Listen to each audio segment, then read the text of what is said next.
आयुष्मान वय वंदना कार्ड जो कि सरकार द्वारा न्यूली लॉन्च किया गया है। आखिर ये आयुष्मान वय वंदना कार्ड क्या होता है, किस तरीके से आपको बनाना है, क्या क्या इसके फायदे हैं, क्या क्या एलिजिबिलिटी चाहिए, कौन कौन बना सकता है और पूरा ऑनलाइन प्रोसेस शुरू से लेकर आखिर तक कार्ड बना के डाउनलोड करने तक का प्रोसेस क्या है, आज की इस वीडियो में हम देखेंगे स्टेप बाय स्टेप। तो नमस्कार दोस्तों, स्वागत है आपका एक बार फिर से आपके अपने यूट्यूब चैनल पर, जहां पर हम आपके लिए लेकर आते हैं इस तरीके की नई स्कीम्स के बारे में सारी अपडेट, बिजनेस आइडिया और साथ ही साथ एजुकेशन और जॉब्स के बारे में भी बातें करते हैं। तो आज की इस वीडियो में हम डिस्कस कर रहे हैं आयुष्मान कार्ड के बारे में। तो आयुष्मान कार्ड जिसका की स्कीम का जो रीनेम हुआ था वो है प्रधानमंत्री जन आरोग्य योजना के नाम से हम इसको जानते हैं, शॉर्ट फॉर्म में PMJAY। तो आयुष्मान में वंदना कार्ड क्या है, सबसे पहले इसको जान लेते हैं। आपने आयुष्मान भारत का नाम सुना होगा, आयुष्मान भारत की स्कीम का ही एक हिस्सा है प्रधानमंत्री जन आरोग्य योजना के तहत ABPMJAY, यानी कि आयुष्मान वय वंदना कार्ड इसी का हिस्सा है। तो अगर आप आयुष्मान वय वंदना कार्ड लेते हैं तो इससे आपको सरकारी और निजी अस्पतालों में स्वास्थ्य की लाभ मिलता है, 5 लाख रुपए तक का बेनिफिट दिया जाता है। लेकिन ये कार्ड सिर्फ और सिर्फ सीनियर सिटीजन के लिए है। तो इसकी एलिजिबिलिटी क्या है, कौन कौन अप्लाई कर सकता है? सबसे पहले तो आप भारत के स्थायी निवासी होने चाहिए। सेकंड, ये सिर्फ बुजुर्ग के लिए है, तो यानी कि आपकी आयु जो है वो 70 वर्ष या उससे अधिक होगी, उन्हीं के लिए ये अवेलेबल है। और थर्ड, आपके पास आधार कार्ड होना चाहिए तो ही आप अप्लाई कर सकते हैं।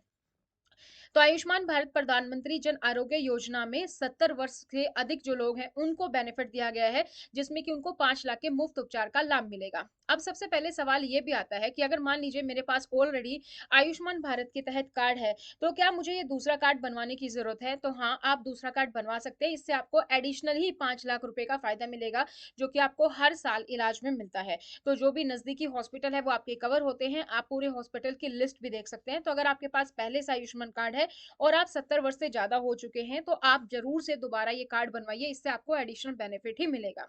कैसे बनवाना है? ये वेबसाइट है, इस पर आपको जाना है pmjay.gov.in। इस पर आप जैसे ही जाएंगे यहाँ पर आपको क्लिक करना है PMJAY फॉर 70+। इस पर आप क्लिक करते हैं तो यहाँ पर आपके पास काफी ऑप्शंस आ जाते हैं। हमें क्लिक करना है एनरोल फॉर PMJAY फॉर 70+ पर। जैसे आप क्लिक करेंगे तो आपके पास ये वेबसाइट जो है ओपन हो जाएगी कि आयुष्मान कार्ड बनाना हुआ और भी आसान। इसमें आपको लॉगिन करना है एज ए बेनिफिशियरी, क्योंकि आप बेनिफिशियरी हैं, अपना कार्ड खुद से बना रहे हैं, बेनिफिशियरी हैं आप, तो यहाँ पर आपको लॉगिन करना है। लॉगिन करने के लिए या फिर आपका आयुष्मान कार्ड बनाने के लिए आपको दो चीजें चाहिएंगी। एक, आपका मोबाइल नंबर जो आपके आधार कार्ड से रजिस्टर है, और अगर आपका मोबाइल नंबर सेम आप रखना चाहते हैं तो वो जिस पर OTP आएगा, और सेकंड, आपका आधार कार्ड नंबर आपको पता होना चाहिए। सबसे पहले आप लॉगिन एज पर क्लिक करेंगे। लॉगिन एज पर क्लिक करने के बाद आपके पास यहाँ पर कैप्चा आपको दिखाई देगा, ये कैप्चा आपको फिल करना है। उसके बाद आप अपना मोबाइल नंबर यहाँ पर डालेंगे। मोबाइल नंबर डालने के बाद आपको जो है वेरीफाई पर क्लिक करना है। आपके पास एक कोड आएगा, वो कोड आपको डालना है और उसके बाद आप जो है लॉगिन कर पाएंगे। तो कैप्चा डालने के बाद मोबाइल नंबर डाला, मोबाइल नंबर के बाद जो OTP आएगा आपके मोबाइल पर वो OTP डालेंगे, फिर से कैप्चा आएगा, कैप्चा डालेंगे और आप लॉगिन पर क्लिक कर देंगे। जैसे आप लॉगिन पर क्लिक करेंगे आपके पास ये स्क्रीन ओपन हो जाएगी, आयुष्मान भारत प्रधानमंत्री जन आरोग्य योजना। तो यहाँ पर आप चाहें तो स्कीम के बारे में जो है यहाँ पर सर्च भी कर सकते हैं, लेकिन आपको क्लिक करना है क्लिक हेयर टू एनरोल पर। इस पर क्लिक करने के बाद आपके पास आएगा कि Ayushman Bharat PMJAY scheme for senior citizen of the age of 70 years and more. तो जिसकी भी एज 70+ है उसके लिए स्कीम है। तो यहाँ पर सबसे पहले आप अपना आधार नंबर डालेंगे, या फिर आप फैमिली ID, जो कि सिर्फ अभी हरियाणा में है, कुछ स्टेट्स में है तो ये जरूरी नहीं है, सिर्फ आपको अपना आधार कार्ड नंबर डालना है। और उसके बाद ये कैप्चा है, ये आपको डालना है। और आप यहाँ पर सर्च करेंगे कि आप ऑलरेडी इस स्कीम के तहत रजिस्टर है या नहीं है। तो जैसे आप सर्च करेंगे, अगर आप रजिस्टर होंगे तो आपके पास ऑप्शन आ जाएगा। अगर आप नहीं हैं तो जैसे आप आधार कार्ड नंबर और कैप्चा डालेंगे आपके पास ये वाली स्क्रीन ओपन हो जाएगी, और यहाँ पर आपका लिखा होगा click here for fresh enrolment of 70। तो आपको यहाँ पर क्लिक करना है। क्लिक करने के बाद आपके पास है जो ये स्क्रीन ओपन होगी, जिसमें आपको अपना EKYC करना है। EKYC 3 तरीके से हो सकती है, आधार, OTP, फिंगरप्रिंट्स, आइरिस स्कैन से। तो सबसे इजी है आधार OTP। तो आधार OTP पर आपका बाय डिफॉल्ट सेलेक्ट है। यहाँ पर आप अपना आधार नंबर डालेंगे और वेरीफाई पर क्लिक करेंगे। जैसे आप वेरीफाई पर क्लिक करेंगे उसके बाद आपके पास जो है इस तरीके का कंसेंट फॉर्म आएगा, जो टर्म्स एंड कंडीशन होती है, आधार कार्ड की डिटेल्स आपकी चेक की जा रही है फॉर इसके लिए, तो वो आपके पास आएगा। आप यहाँ पर क्लिक करेंगे yes I wish to create link for आभा विद PMJAY ID। तो यहाँ पर आप टिक करेंगे और यहाँ पर अलो पर क्लिक कर देंगे। अलो पर क्लिक करने के बाद आपका जो है आधार नंबर का जो ओटीपी आया है वो आपको यहाँ पर फिल करना है, प्लस जो आपने मोबाइल नंबर है उस पर अलग से ओटीपी आया है वो आपको फिल करना है। तो 2 ओटीपी जो है आपके यहाँ पर आएंगे, दोनों ओटीपी आपको यहाँ पर फिल करने हैं। उसके बाद आपके पास आ जाएगा कि आपके आधार से ई केवाईसी जो है वो सक्सेसफुल हो चुकी है और आप जो है आधार कार्ड जो 70 प्लस ईयर्स के लोगों के लिए है वो बना सकते हैं, उसके लिए आप एलिजिबल है। आपसे यहाँ पर पूछा जाएगा क्या आपको कोई और बेनिफिट मिल रहा है, जैसे कि आप सीजीएचएस बेनिफिशरी हैं या आयुष्मान सीएपीएफ के तहत आते हैं या ईसीएचएस के तहत आते हैं या कोई भी कैशलेस रिम्बर्समेंट बेनिफिट है, हेल्थ इंश्योरेंस स्कीम है पार्शली और फुल्ली फंडेड बाय गवर्नमेंट। अगर इनमें से कोई नहीं है तो आप नन ऑफ द अबव पर क्लिक करेंगे। तो आप जैसे ही किसी भी स्कीम पर क्लिक करेंगे, तो मान लीजिए अगर आप ईसीएचएस बेनिफिशियरी हैं, आप इस पर क्लिक करते हैं, तो आपको अपने पहले वाली जो भी एग्जिस्टिंग स्कीम मिल रही थी वो आपको फोरगो करनी पड़ेगी। इसका मतलब ये है कि अगर मान के चलते हैं आप अपना आधा आयुष्मान कार्ड बनवाना चाहते हैं 70 प्लस के लिए, लेकिन आप ECHS ex serviceman contributory health service scheme के तहत भी आते हैं, तो आपका जो पहले वाला बेनिफिट है ये ईसीएचएस वाला ये आपका खत्म हो जाएगा। अब सिर्फ आपको जो 70 प्लस आयुष्मान कार्ड है उसी का बेनिफिट आपको मिलेगा। तो आप ये ध्यान से सेलेक्ट कीजिएगा, अगर आप किसी और स्कीम में आते हैं वहां पर आपको अच्छे बेनिफिट मिल रहे हैं तो आप अपने अकॉर्डिंग चूज कर सकते हैं। अदरवाइज आपको नन ऑफ दी अबव पर क्लिक करना है और आपको प्रोसीड पर क्लिक कर देना है। इस पर क्लिक करने के बाद आप देखेंगे कि आपकी जो ई केवाईसी है वो यहाँ पर सक्सेसफुली हो चुकी है।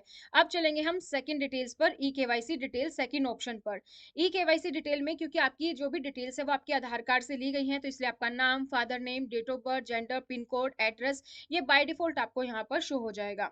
यहाँ पर आपका जो आधार कार्ड में फोटोग्राफ है वो आपको यहाँ पर शो हो जाएगा और इसके साथ ही आपको ऑप्शन दिखाई दे रहा है कैप्चर फोटो का। आपको इस कैप्चर फोटो पर क्लिक करना है। कैप्चर फोटो पर क्लिक करने के बाद आपका मोबाइल से अगर आप बना रहे हैं या अगर आप लैपटॉप से बना रहे हैं, कैमरा है तो कैमरा ओपन हो जाएगा और आपको अपना फोटो कैप्चर करने के लिए बोला जाएगा। आप कैप्चर पर क्लिक करेंगे, आपका फोटो जो है कैप्चर हो जाएगा। नेक्स्ट है हमारा थर्ड स्टेप, एडिशनल इन्फॉर्मेशन या फिर कॉरेस्पॉन्डेंस एड्रेस। यहाँ पर आपका एड्रेस जो है उसकी डिटेल्स आपको फिल करनी है। सबसे पहले आपसे पूछा जाएगा do you have a mobile number, तो आप यस पर क्लिक करेंगे। यहाँ पर आपको category, pin code, state, district ये सारी चीजें आपको फिल करनी है। तो जैसे आपने मोबाइल नंबर पर यस क्लिक किया, आपका मोबाइल नंबर आपसे मांगा जाएगा। फिर उस मोबाइल नंबर को आप वेरीफाई करेंगे तो आपको ओटीपी आएगा। ओटीपी के बाद यहाँ पर कैटेगरी है, आप जनरल है, एससी एसटी ओबीसी वो सिलेक्ट करनी है। देन उसके बाद आपको अपना pin code, pin code select करने के बाद आपको पूरा जो एड्रेस है, स्टेट, डिस्ट्रिक्ट, रूरल वो सारी चीजें आपको यहाँ पर फीड करनी है। आपकी एड्रेस की डिटेल फिल हो गई है। नाउ द फोर्थ स्टेप है जो फैमिली मेंबर्स। फैमिली मेंबर्स आप जो है 70 प्लस के लिए हम ये कार्ड बना रहे हैं, तो आपके जितने भी फैमिली मेंबर्स है उसकी डिटेल्स आपको यहाँ पर फिल करनी होंगी। तो जैसे कि रिलेशनशिप क्या है, यहाँ पर फुल नेम, यहाँ पर जेंडर और उनकी डेट ऑफ बर्थ और उनका आधार कार्ड।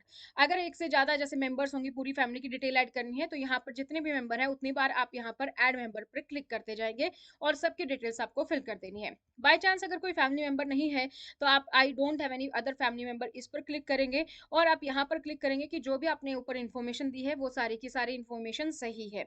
उसके बाद आप सबमिट पर क्लिक करेंगे। सबमिट पर क्लिक करने के बाद आपके पास आ जाएगा कि आपकी ई केवाईसी जो है वो आपकी कंप्लीट हो चुकी है। अब आप अपना आयुष्मान कार्ड जो है कुछ समय के बाद आप यहाँ से डाउनलोड कर सकते हैं। तो ये था दोस्तों पूरा प्रोसेस जो मैंने आपको बता दिया है।